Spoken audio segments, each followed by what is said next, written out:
All right. Next up, we have Tim Brandin. He's here from Gothenburg, and he's here to show us SpaceTalk, an app that he's been working on for 2 weeks now. Okay. Yeah. So SpaceTalk. Thanks for the awesome presentation, Alice. SpaceTalk is basically a open source chat application, which started out as a workshop material I created over a weekend for 2 weeks ago, which we used as material to build our own little chat application, Slack style. So this was the material I posted, and everybody had super fun toying with this, going through all the slides and trying all the exercises here. And after the workshop, I thought, why not put it up online and see who wants to work on this?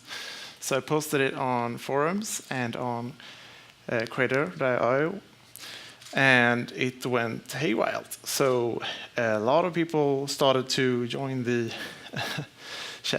the discussion, and we started to vote on a name.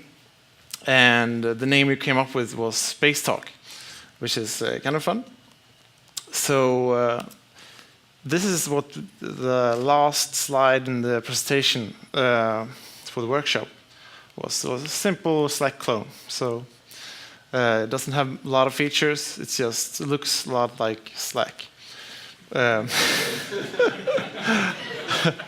So that's all I did. That was around 1,000 lines of code in 2 days, actually. And then a lot of people worked on it, and it's 40,000 lines more code. Let me log in and see how it works. So it's improved Slack. Let's see who's here. We have Arunuda. We have a lot of people. And I'm so impressed that so many people have added features to this thing. Just like this. Yeah. And just recently today, we added smileys.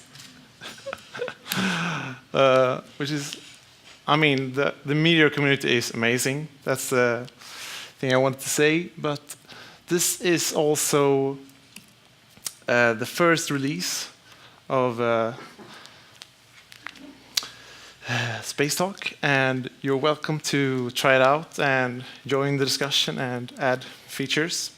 We have a great roadmap in front of us, and I'm really looking forward to see what more we can do with this. I can show you some more features if you want to.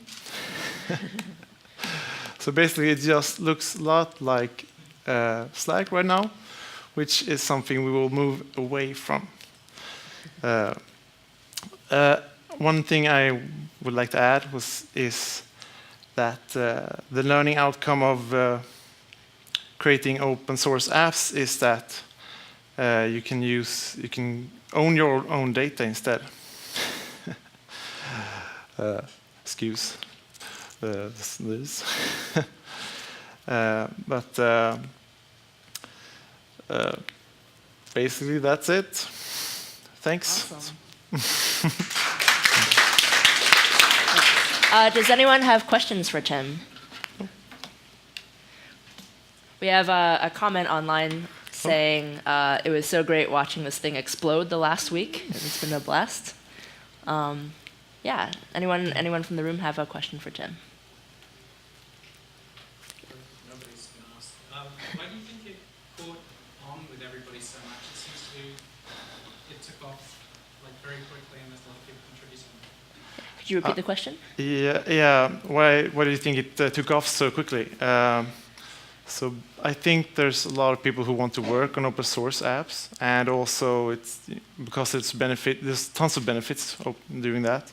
You learn how others code, you gain experience of new packages and ways to build your code, and also this is an application that will free yourself from letting your data be owned by a big corporation. So there's tons of benefits. And I think that's kind of the core part why so many caught on to it. Yes, it's Flow Router right now. It started out being our router, but some guys spent the night and implemented Flow Router. So it's not my benefit, but it's Flow Router. Thanks. Right, thank you.